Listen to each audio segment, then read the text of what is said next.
今日就係6月11號啦嘛，咁今日就係我生日，一人就送咗呢個港鐵載客驗車俾我啦，係機場快線嚟嘅，經青馬大橋，大約個圖樣喺呢度咯，跟住個月台大約係咁嘅，呢個位就係 shopping 嘅車啦，事不宜遲，我呢家去砌先啦，砌嗰啲你哋睇。呢個就知㗎啦，唔使多講啦。好，呢家就開始做啦。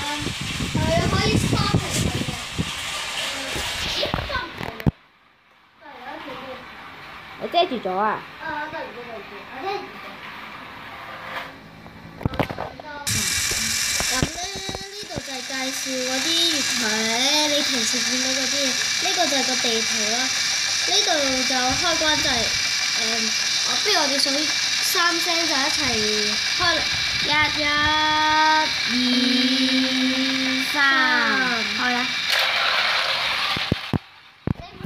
如果咧你想問我個 Y 字形個位有咩用咧？其實係用嚟轉軌嘅。咁我呢家就示範一次俾你睇啦。就咁嘅。你個頭啊！對唔住啊！記住一轉嗰條嘢啦，咁就得㗎啦。不如我哋跟埋呢個圈就睇下個青馬大橋嗰個範圍啦。咁我就介紹咗上面先開始㗎啦。呢個部位大家都知，肯定係青馬大橋啦。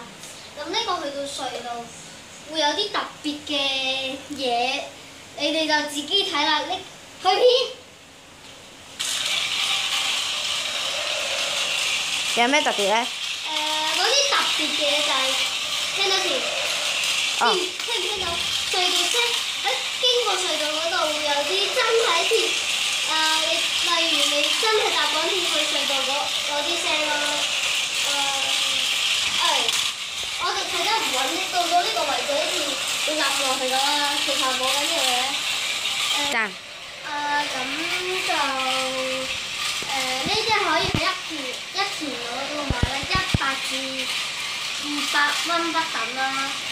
咁好啦，記住拉個條片同埋 at 我啊，同埋訂閱我，拜拜。